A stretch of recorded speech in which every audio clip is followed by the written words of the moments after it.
Olá pessoal, tudo bem com vocês? Eu sou o Matheus. Olá pessoal, tudo bem? Eu sou o João Paulo e sejam todos muito bem-vindos a mais um episódio do podcast do Agro. No episódio de hoje nós vamos receber a Maiane, ela que é formada em zootecnia, produtora rural, e a gente vai falar um pouco sobre sucessão familiar e um pouco das experiências dela na propriedade. Maiane, se tu pudesse apresentar os nossos ouvintes, falar um pouco sobre a tua formação, sobre quanto tempo tu está atuando aí na tua propriedade. Então tá. Oi, pessoal, tudo bem? Então, me chamo Maiane Rodrigues, eu sou zootecnista formada aqui pela UTFPR de Dois Vizinhos. Eu ingressei na universidade em 2015, então me formei aí em 2019. E aí, desde então, basicamente, eu não saí da propriedade. Eu trabalhei um tempo fora, fiz estágio no Rio Grande, trabalhei também aqui na minha cidade, mas basicamente sempre por aqui.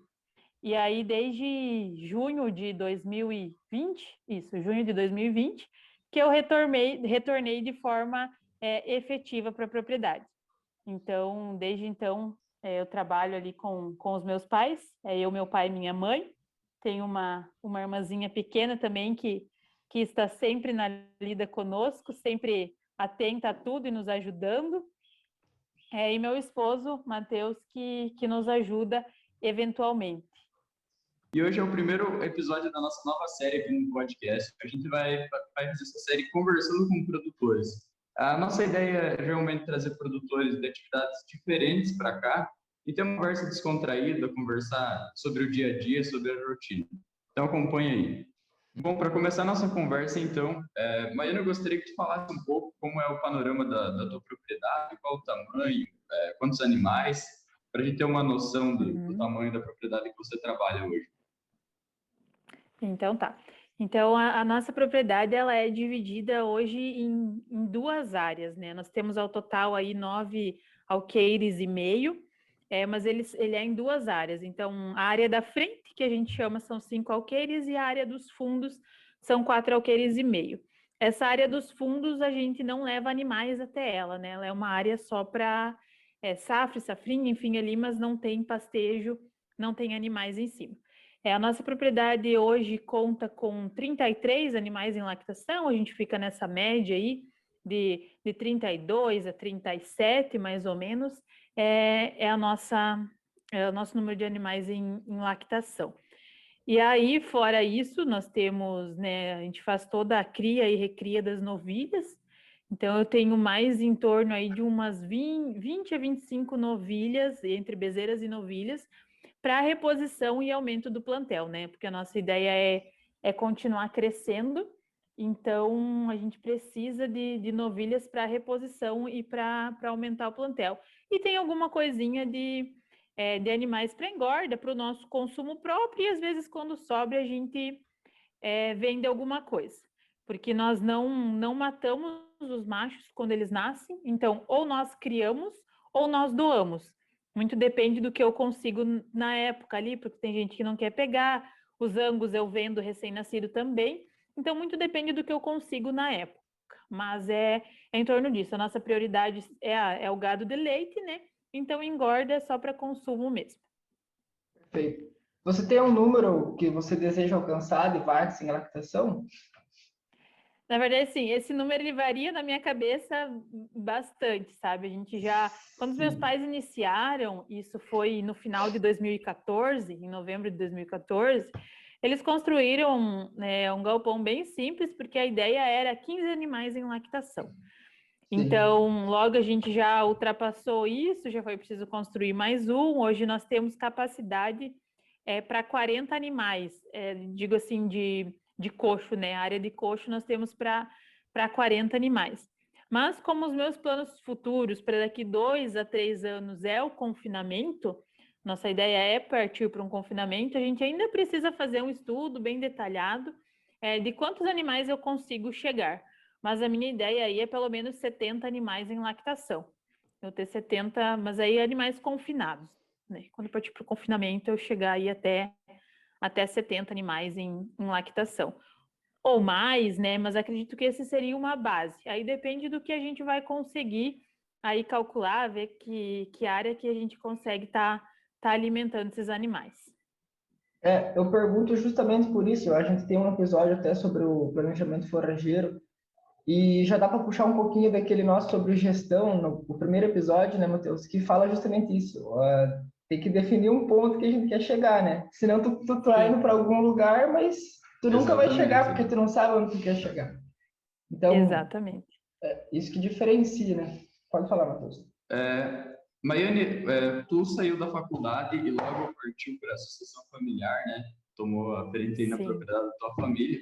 Eu queria que tu falasse para nós um pouco sobre isso. Qual que foi, o que que te fez decidir em voltar para a propriedade? Qual que foi tua maior motivação?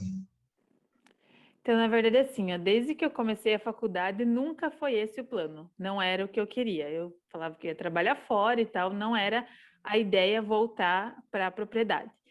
E aí, como eu queria trabalhar fora, queria trabalhar com gado de leite a princípio, eu fui fazer estágio no Rio Grande. Eu fiquei 3 meses no Rio Grande, fiz meu estágio final lá. E estando lá, você vai percebendo o que realmente você quer. E foi estando lá que eu percebi que eu não queria estar fora, que eu queria estar aqui. E aí eu voltei, eu comecei a trabalhar em casa e no meio do percurso apareceu uma outra oportunidade de emprego que era na minha cidade mesmo. Que eu falei, não, talvez eu consiga conciliar as duas coisas, estar em casa, auxiliar meus pais e trabalhar fora, né? E aí então eu fui para essa vaga de emprego. Eu trabalhei por 7 meses, né? Aí os últimos dias, que eu já estava fazendo os 30 ali da vaga, eu já tirava leite de manhã e ia para o emprego e aí voltava à tarde e ajudava de novo. Então foi uma coisa assim que tentei outras coisas, tentei estar longe, né, da família, tentei trabalhar perto, mas trabalhar fora, e foram duas coisas assim que eu não me encaixei. Foi um negócio que fazendo que eu vi que não é isso. Então aí eu conversei com os meus pais ali, a gente se acertou de como faria. Eles também precisavam de mais mão de obra, né? Que meu pai tinha um problema de quadril, até ele fez cirurgia agora há pouco tempo, então para ele já estava bem limitado algumas coisas, alguns serviços que ele conseguia fazer. E aí eu tinha uma irmã pequena também, então eles precisavam de mais gente. E aí foi aí que a gente decidiu, não, vou ficar por aqui. E aí eu conseguia aplicar mais as coisas, porque eu estava no dia a dia, eu faço o dia a dia. Então, eu estando ali, eu conseguia aplicar muita coisa que eu de longe não conseguia, sabe? Desde uma simples linha de ordenha, separar os animais com mastite, esse tipo de coisa assim, que a gente conseguiu focar mais quando eu resolvi voltar. Mas nunca foi assim, entrei na faculdade, fiz zootecnia pensando, vou voltar para casa para trabalhar na leiteria. Não, não foi isso. Foi uma coisa que surgiu depois. Foi uma ideia que surgiu depois. E qual que foi o teu maior medo quando tu pensou nessa possibilidade, né? O que que mais te assustava olhando para isso? Eu acho que até hoje isso é um pouco assim de, por exemplo, eu deixar de fazer uma carreira fora para focar aqui na propriedade, porque nós somos em 3 irmãs, né? Então, tudo que tem aqui né? Somos em 3 para dividir, digamos assim. E aí o meu maior medo era que eu deixasse tudo de lado, fazer uma carreira fora, né, em uma outra área, para estar aqui. E aí, de repente, meu pai resolvesse, não quero mais isso, vou vender, vamos parar com a atividade. E daí tá, e agora eu faço o quê? Eu retomo? Porque eles têm que começar do zero de novo, né? Então, acho que esse foi Sim. um dos maiores, assim, que você ficava meio na dúvida, meio pensativa. Hoje eu já não tenho mais tanto isso, né? Já passou um pouco, porque a gente já conversou bastante sobre, e a ideia é que eu e meu esposo a gente dê continuidade na atividade. Então, já é uma coisa que já hoje não tenho mais tanto medo. E se meu pai quiser vender, eu não deixo ele vender. Hoje eu não deixo. Hoje, não, você não vende. Se quer vender, vende para mim. Então, vamos acertar aí que a gente dá continuidade. Mas eu acho que esse foi um dos principais medos. E a questão também por exemplo, de eu não dar conta, sabe? Por exemplo, quero fazer isso. Será que vai dar certo? Será que não vai? Como que vai fluir?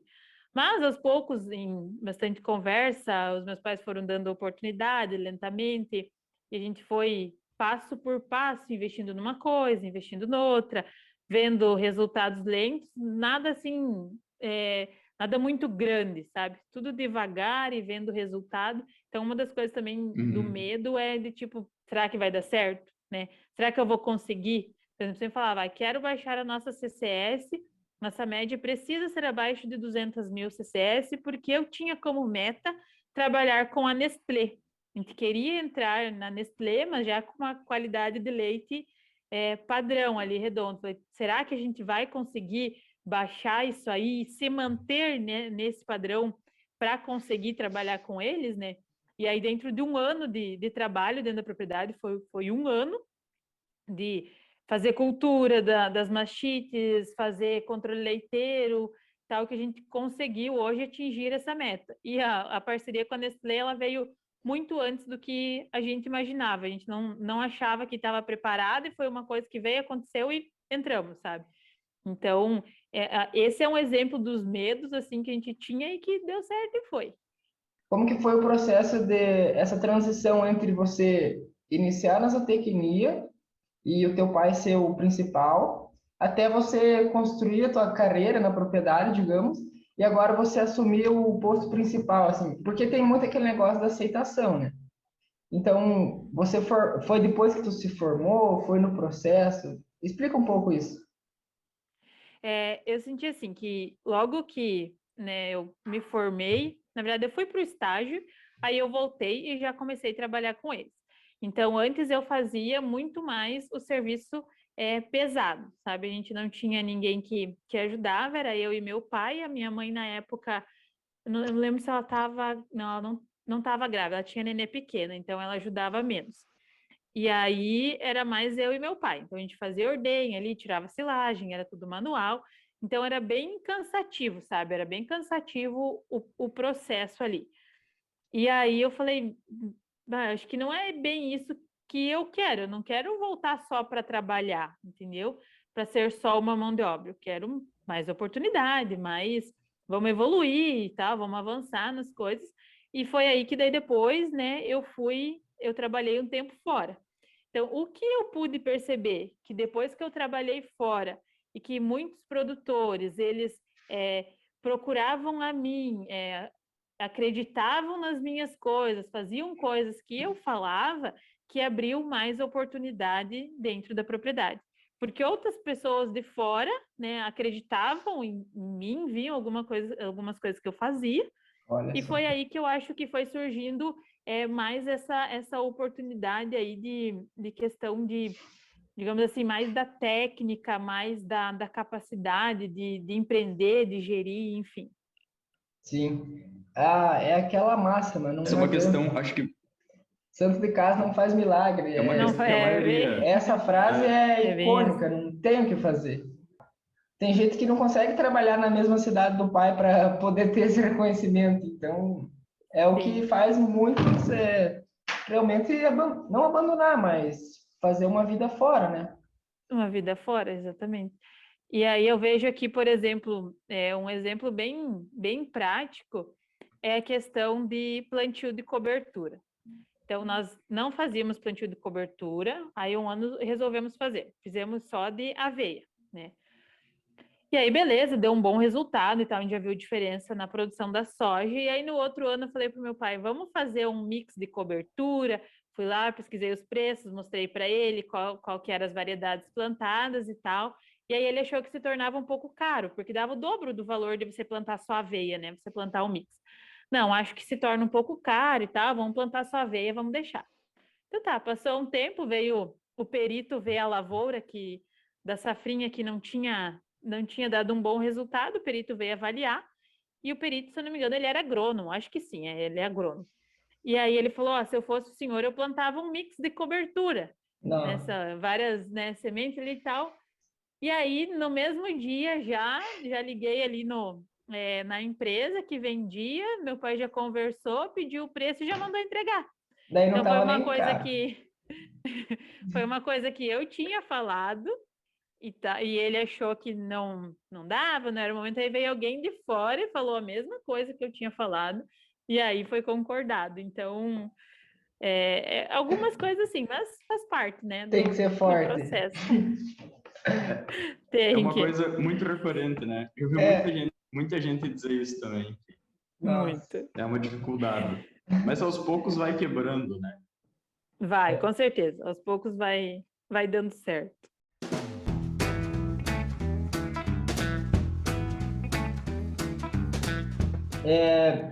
Então, hoje estou indo a plantar soja. A gente, nessa área que eu falo que é a área dos fundos, né? A gente normalmente fazia soja no verão, né? Soja safra e milho safrinha. Aí esse último ano a gente já fez 2 safras de milho. Então Uhum. tudo vai depender aqui do consumo de silagem, da produção de silagem. E eu tenho planos para a propriedade ela se tornar quase que autossuficiente na produção de energia. Na energia, eu digo assim, energia para as vacas, né? Alimento energético. A minha ideia é trabalhar futuramente aí com grão úmido, e isso é uma coisa que a gente ainda venho debatendo com o meu pai. Ele acha que é muita mão de obra, mas aos poucos eu acho que eu vou conseguir dobrar ele para a gente fazer pelo menos uma área pequena, testar, ver como que vai, ir melhorando, porque ele é um processo bem minucioso, que você não pode errar, né? Você não pode errar no manejo, não pode errar no ponto, não pode errar no silo, porque ele vai te custar muito caro se você errar, né? Sim. Então, mas a minha ideia é a gente trabalhar um pouco mais de milho nessa área e trabalhar com mix no inverno, né? Recuperar digamos, essas áreas, mas trabalhar com um pouco mais de milho. Não deixar de pensar na rotação de cultura, mas hoje eu acredito que financeiramente é muito mais viável nós produzirmos alimento que fique dentro da propriedade do que numa área pequena a gente produzir soja para vender, né? Acho Sim. que economicamente é mais viável. Então, a tendência é o soja ir perdendo a posição. A tendência é essa. A minha ideia é essa. Aos poucos, a gente trabalhar aí mais com alimentos para as vacas. Não digo que não, né? Às vezes, tá sobrando e tal, vamos fazer uma safra ali Sim. no meio. Mas a minha ideia futura aí é que a gente vai diminuindo esse cultivo e trabalhando mais com alimentos que fiquem dentro da propriedade mesmo.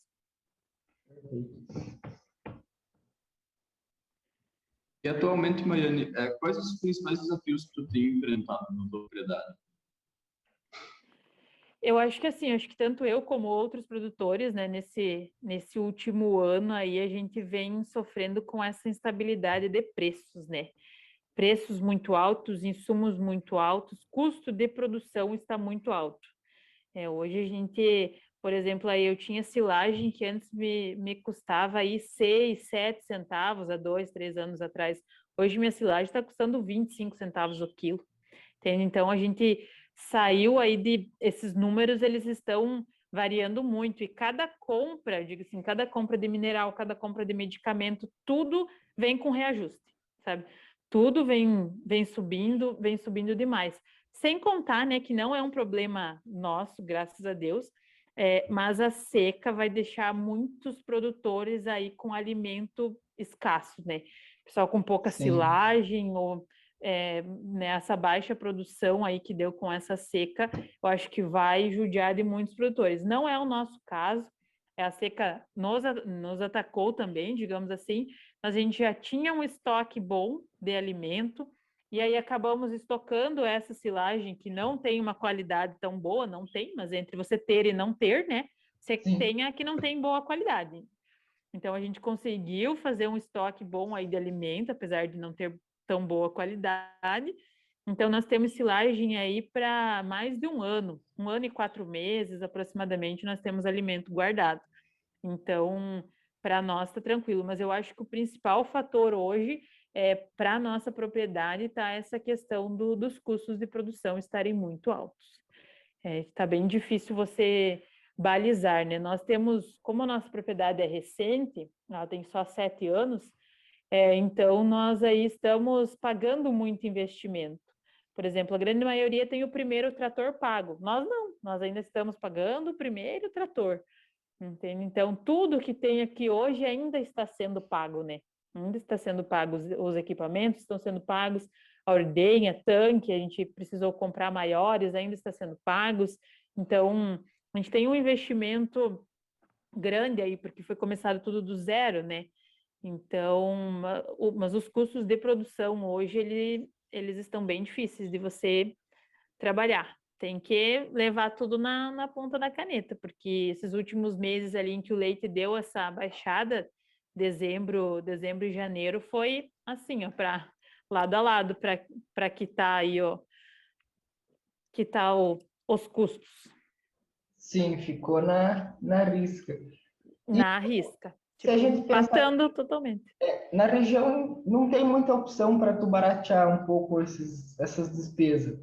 Se tu parar para pensar, não tem um resíduo de cervejaria, não tem um caroço de algodão, tipo, esses subprodutos não tem nada. Então a gente tem que trabalhar, pelo menos trabalha com o mais top, que é soja e milho, mas em contrapartida é muito caro, então é difícil, né? Isso, exatamente.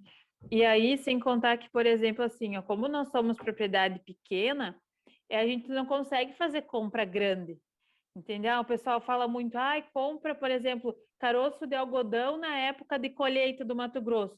Tá, mas eu vou colocar onde? Onde Sim, que eu estoco caroço de algodão para um ano, entendeu?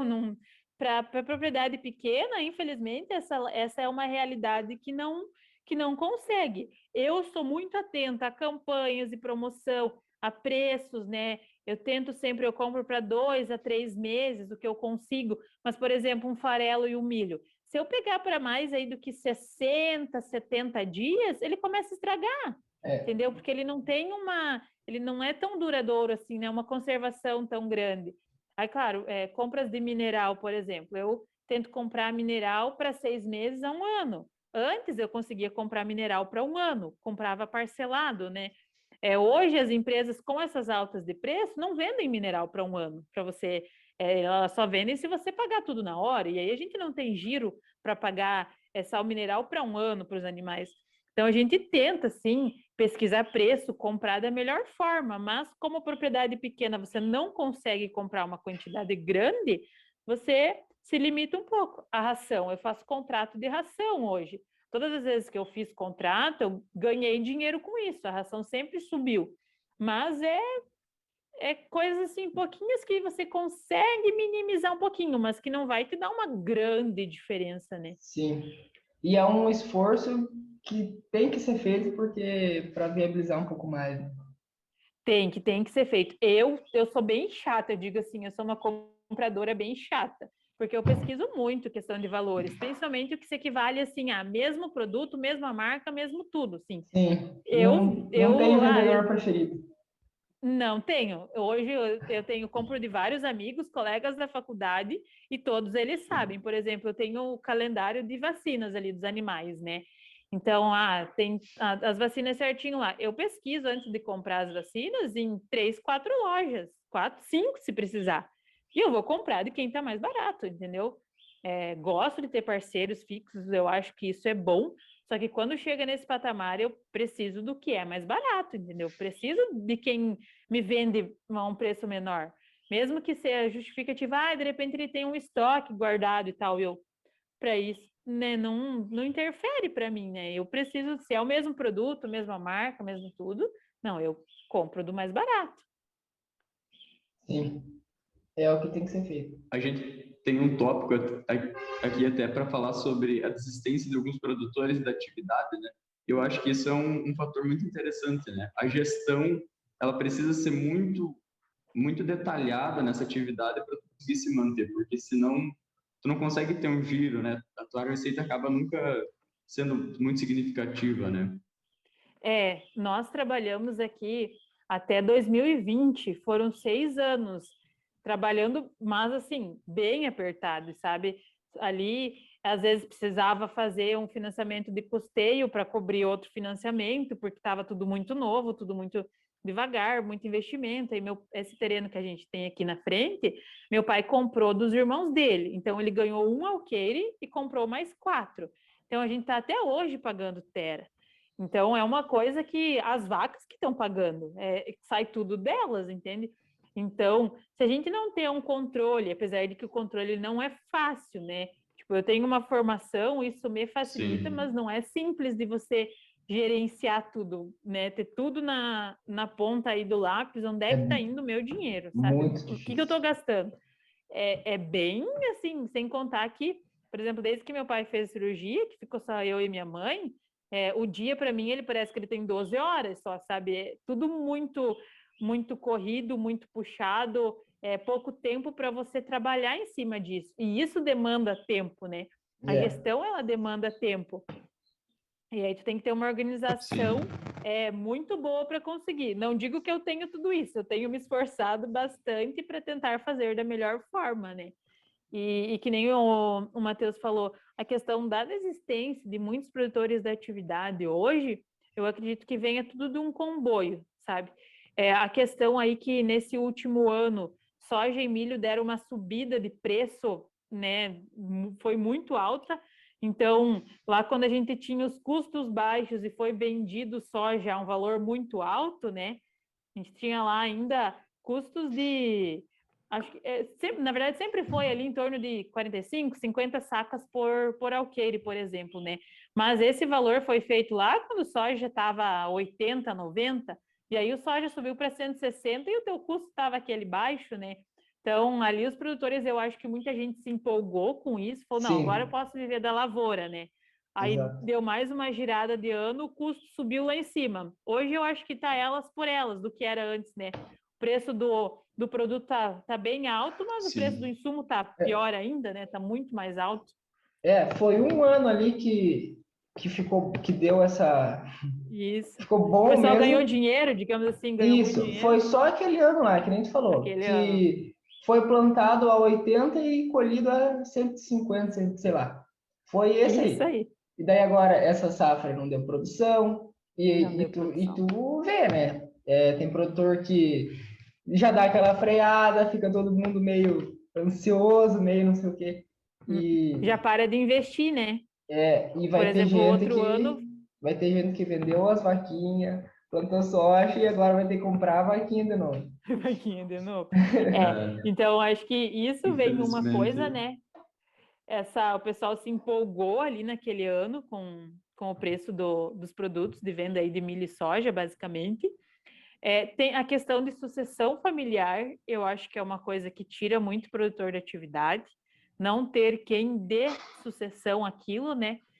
E aí o produtor se vê obrigado, ele não aguenta mais trabalhar, ele não aguenta mais aquilo, ele se vê obrigado a vender, viver ali com um aposento, que é hoje em dia um salário mínimo, ele com o custo que está para você se manter, alimentação, tudo, enfim, ele é um valor muito baixo, né? E aí a renda, às vezes, um pouquinho de terra, a terra que tem, a renda para os vizinhos, e ali ele continua, né?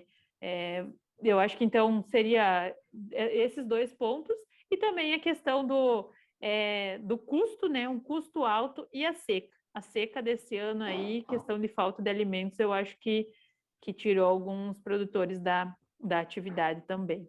Mas, na verdade, sim, eu acho que tirou quem não se planejou, né? A gente falou de uma maneira geral. Exato. Foi o ano que... A gente até de maneira geral, falando assim, pode até às vezes parecer um pouco mais fácil, né? Mas tem casos que é muito complicado, né? A gente falou, às vezes a pessoa não consegue ter um planejamento por ser muito difícil, né? E eu acho que nesse processo todo é muito importante ter uma motivação, né? E a gente falou lá no início, tu tem um foco lá na frente no que tu quer. Isso. Às vezes a pessoa, tipo, por exemplo, não vê uma sucessão familiar, acaba, por exemplo, se desmotivando, né? Por que eu vou fazer isso? Para quem fazer? E aí vai desmotivando, aí chega um estopim, por exemplo, uma seca, pega a pessoa de surpresa, e aí acaba... mas é um acúmulo de problemas, né? Isso. Acho que vem acumulando de um ano e do outro, assim, e de repente junta tudo, junta um preço da carne bom, né, também, isso. E aí o pessoal vende o que é descarte e vende o resto para outro produtor. E aí o que na maioria tem acontecido é que quem está estruturado, quem está bem, vai comprando de quem está parando e vai crescendo, né? Uns vão parando e outros vão crescendo cada vez mais. Então, Goiânia, você como zootecnista formada, você focou em alguma área da tua propriedade para aumentar a tecnologia daquele ponto, a fim de melhorar toda a produção? Então, assim, eu acho que a gente tem hoje, digamos assim, no mercado, né, disponível grandes tecnologias, e a gente tem o básico, que também é tecnologia. Então, eu Sim. vejo assim, nós, né? Quando nós iniciamos, e agora, até pouco tempo atrás, era a prefeitura quem realizava as inseminações aqui da propriedade. A parte de inseminação por parte da prefeitura, ela é uma coisa boa. A gente não pode dizer que não, é bom. Porque você tem alguns rebanhos mais inferiores, aí a propriedade vem com essa parte da inseminação e melhora, vai melhorando pouco a pouco, né? Você vai tendo uma genética um pouquinho melhor.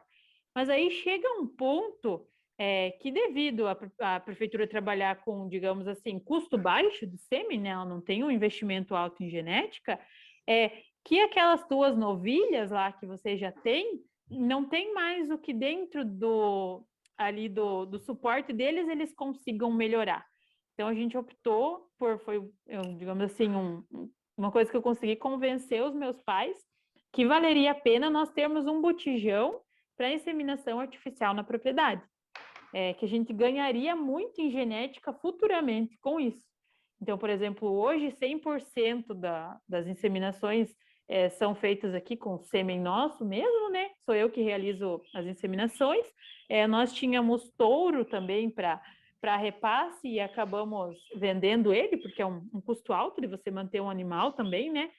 E aí nós investimos, por exemplo, em genética. Investimos em sêmen sexados, para lá na frente a gente conseguir ter o maior número de novilhas possível, por exemplo, assim.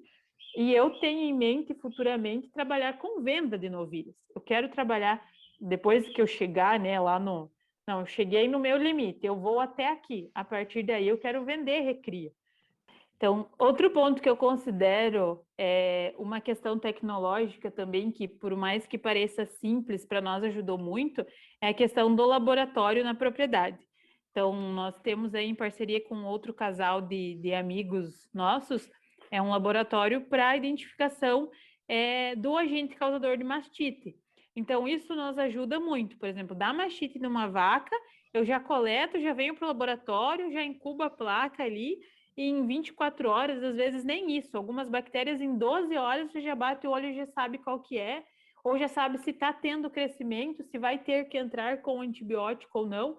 Então, isso é uma evolução para a gente tentar entrar com o antibiótico certo, às vezes não entrar com antibiótico, porque nós temos casos de cultura negativa, então não tem em si uma bactéria ali causando a mastite, às vezes é só uma inflamação mesmo, e aí só com o anti-inflamatório a vaca, ela mesmo, né, elimina essa inflamação e vida que segue, digamos assim. Então, isso é uma das coisas que a gente também investiu, não é um valor alto, enfim, de investimento, mas é uma coisa que eu também considero como uma tecnologia hoje dentro da propriedade.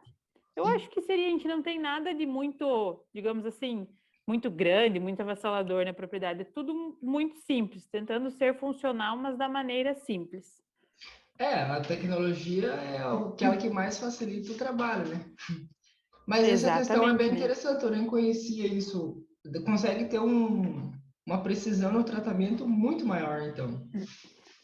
Tem alguns, por exemplo, laboratórios que eles fazem como é que é o nome?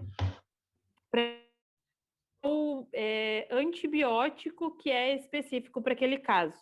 Tem o nome do teste, mas eu não consigo me lembrar de cabeça agora.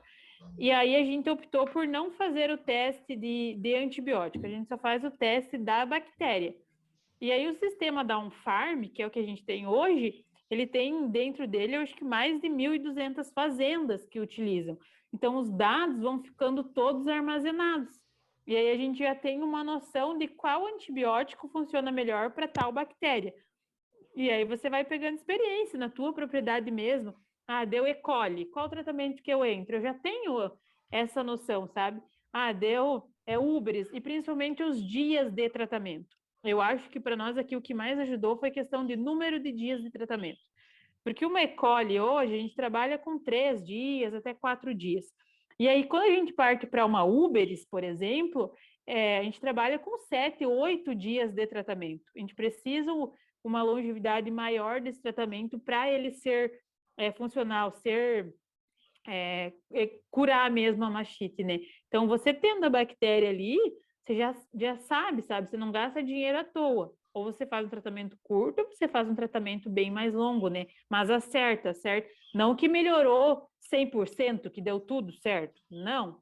Ele é uma coisa que te ajuda. Por exemplo, nessa última semana, eu precisei descartar uma vaca por uma mastite e por Escherichia coli, que é para ser uma coisa simples de tratar, mas ela deu num grau, assim, de uma agressividade que a vaca ela simplesmente parou de comer, deu nos 4 tetos.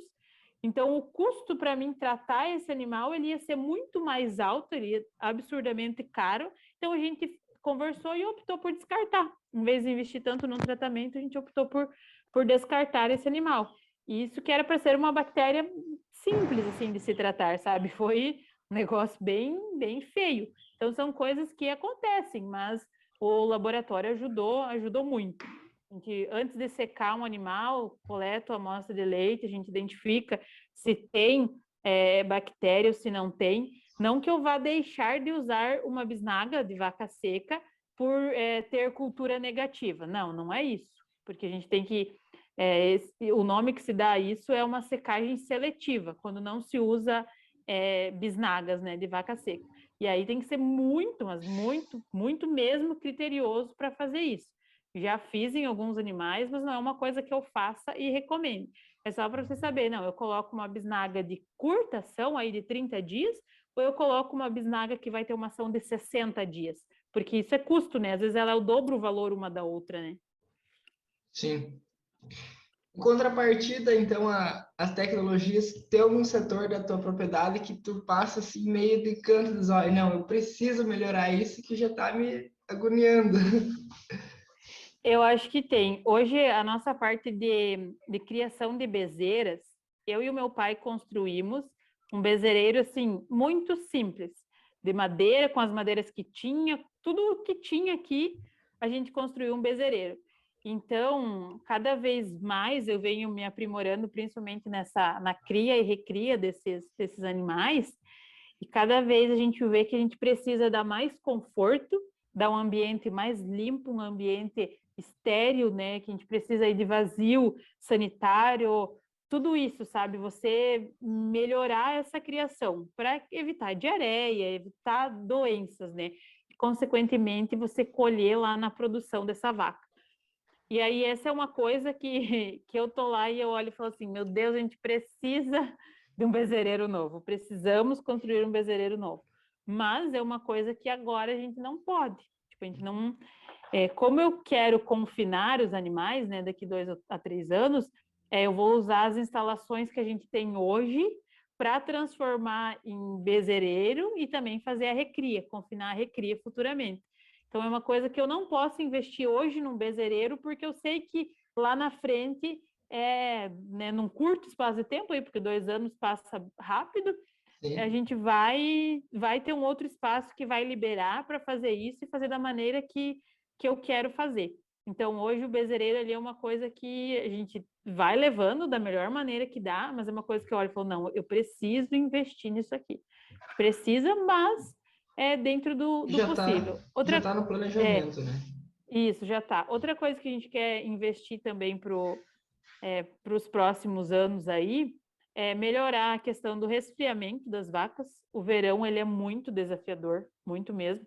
A gente vinha do inverno aí sensacional, de inseminou, ali com 30 dias, passa ultrassom, vaca prenha, beleza, estourando. E aí começou a esquentar, 21 dias, retorno, 21 dias, retorno. Então, apesar de que a gente proporciona, né, da melhor maneira que a gente consegue conforto, elas têm sombras, têm os eucaliptos, a gente, né, molha, ventila, tenta resfriar elas, mas ainda assim, teve dias aí batendo 40 graus, como é que você emprenha a vaca com 40 graus aí?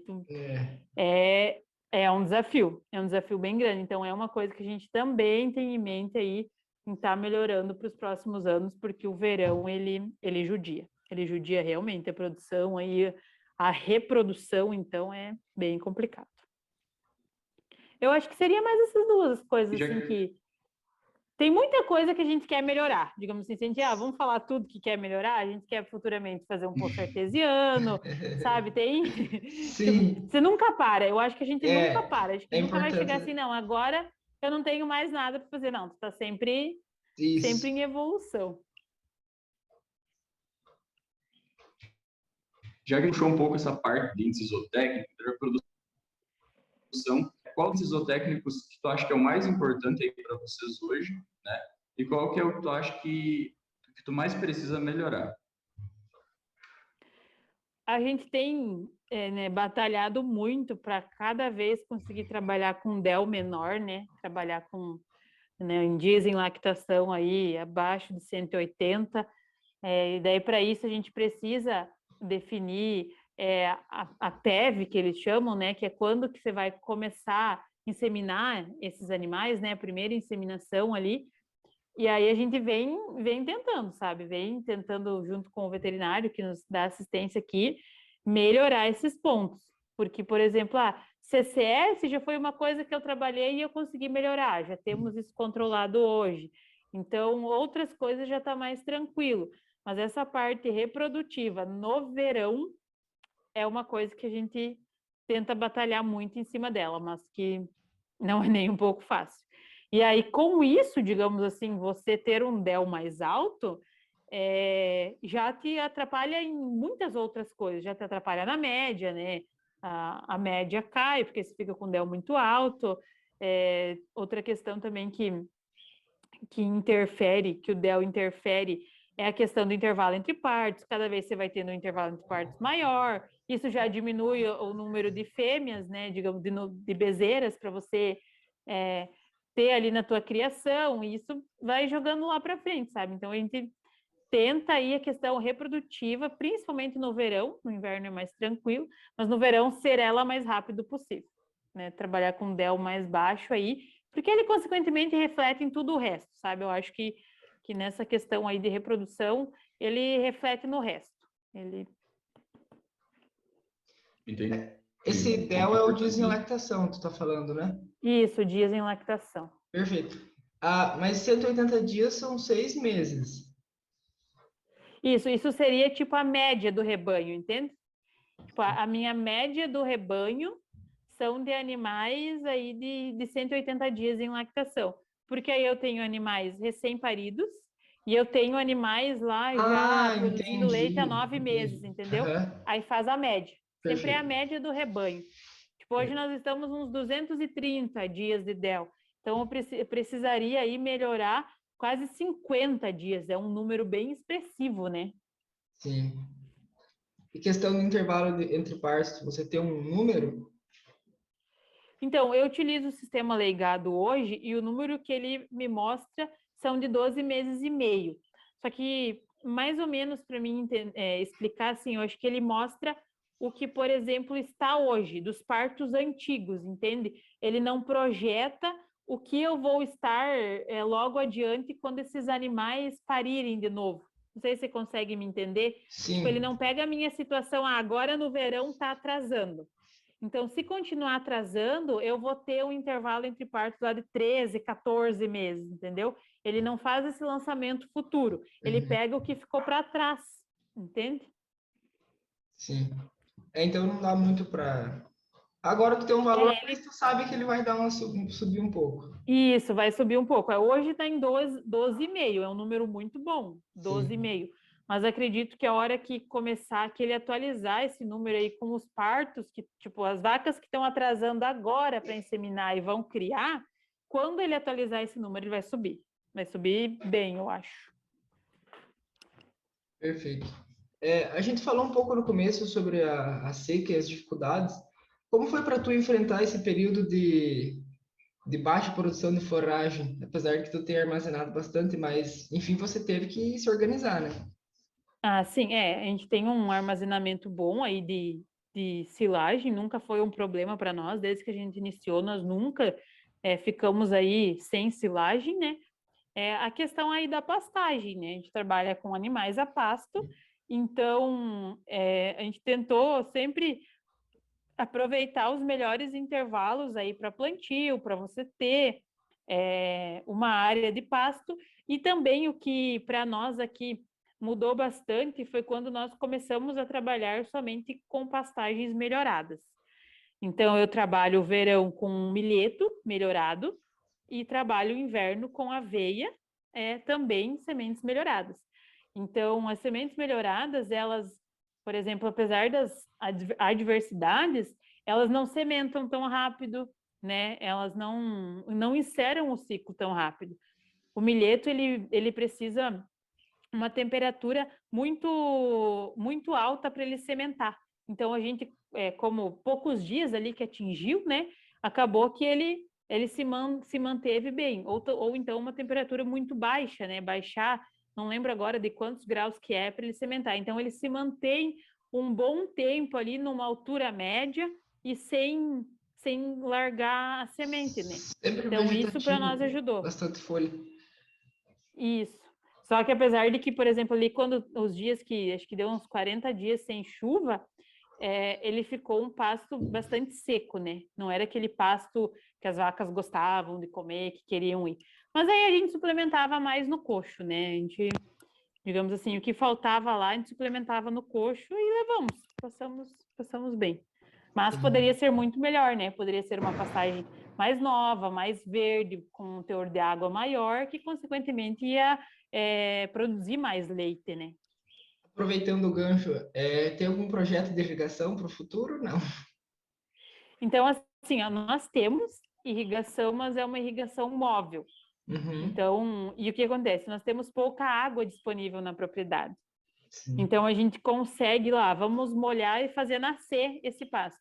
Mas se a gente ficar muitos dias sem chuva, nós não temos água para molhar, entendeu? Falta água, aí a gente teria que pegar do rio.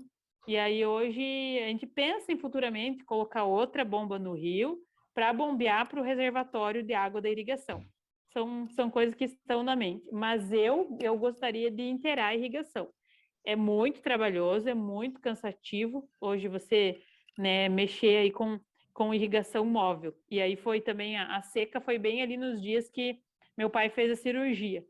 Então, já estava só eu e minha mãe, e ainda mais o meu pai feito cirurgia. A gente não tinha tempo, não conseguia ir lá, e sem falar no calor que estava, né? Então, a gente acabou não conseguia ficar lá mudando o cano de lugar e arrumando aspersor.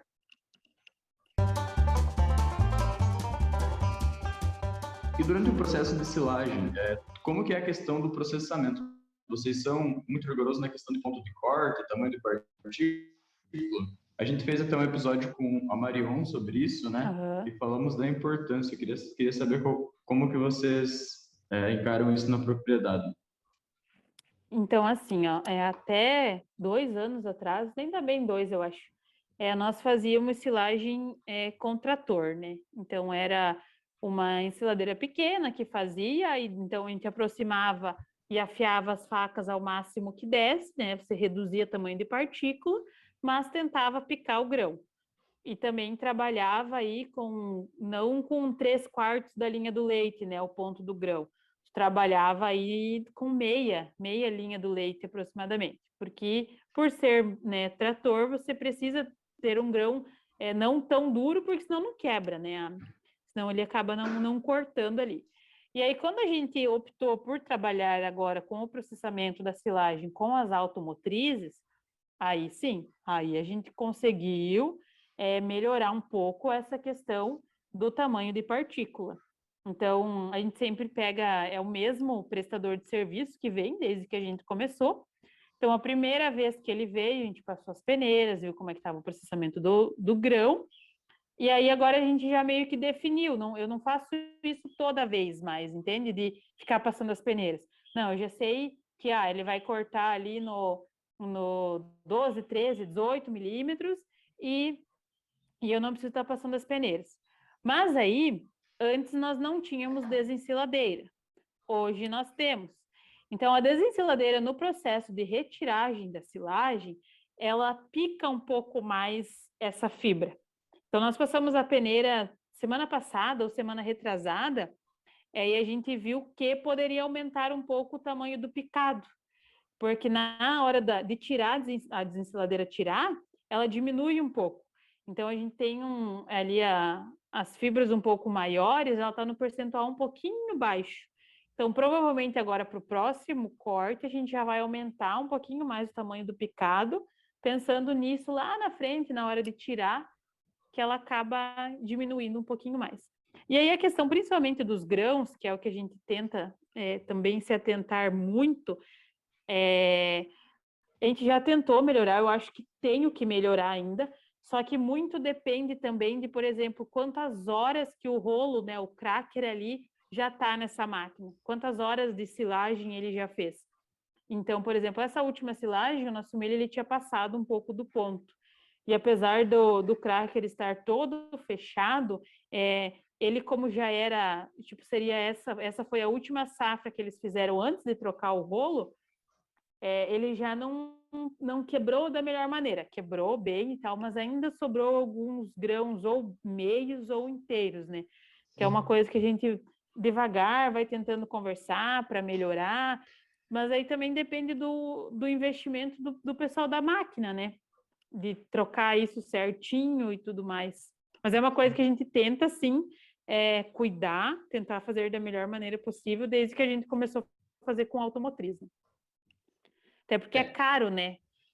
Tu paga bem mais caro do que fazer de trator, então tu precisa ser melhor, né? Tu precisa de mais resultado. Precisa tirar mais energia daquele grão, né? Por exemplo. Exatamente. Então a gente deixa formar mais o amido ali, porque vai quebrar bem, né? Isso.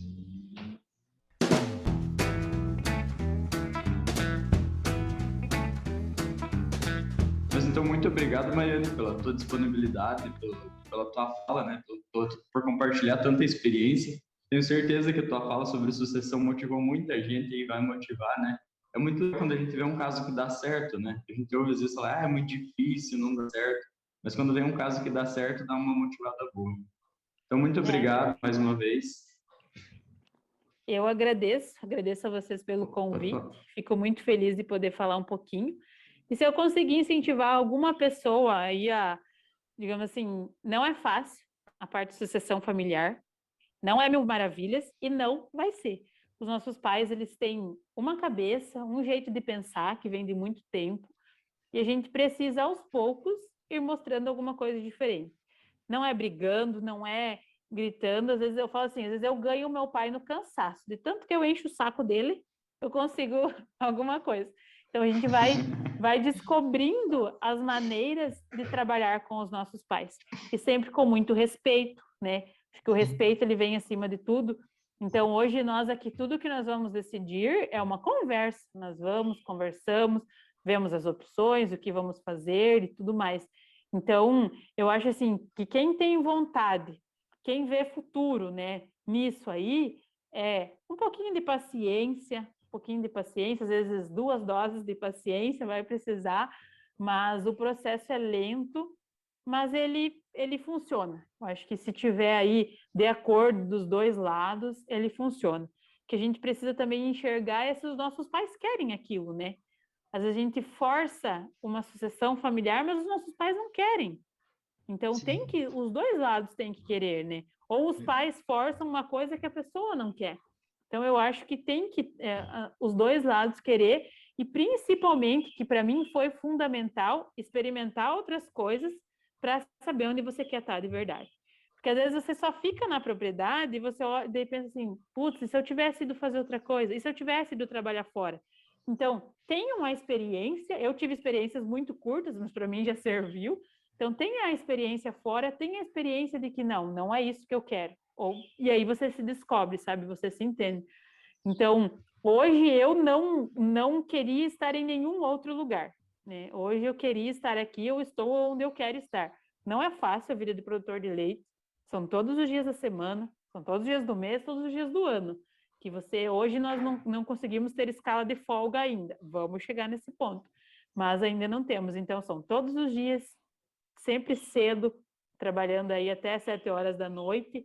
Então, não é fácil. Tem que gostar muito, tem que dar dinheiro. Eu acho que é isso. E, mais uma vez, obrigado pela oportunidade. No que precisarem de mim, podem contar comigo. Então, pessoal, muito obrigado por assistirem o episódio. Se você está pelo YouTube, então está acompanhando o vídeo, ou pelo Spotify, enfim, só no áudio, viajando aí como o pessoal faz, né? Amanhã, ouvindo o podcast no carro. Então, muito obrigado por assistir. Eu peço que você siga a gente no Instagram, @podcastdoagro, para acompanhar tanto a minha rotina quanto a do Gomes, além dos conteúdos que a gente coloca lá. Temos também o Instagram da Maiane, que é... É @Maiane C. Rodrigues. Isso. A gente vai estar deixando na descrição também e vai ter a nossa publicação, a gente vai marcar ela. Então já segue a gente agora que você vai acompanhar.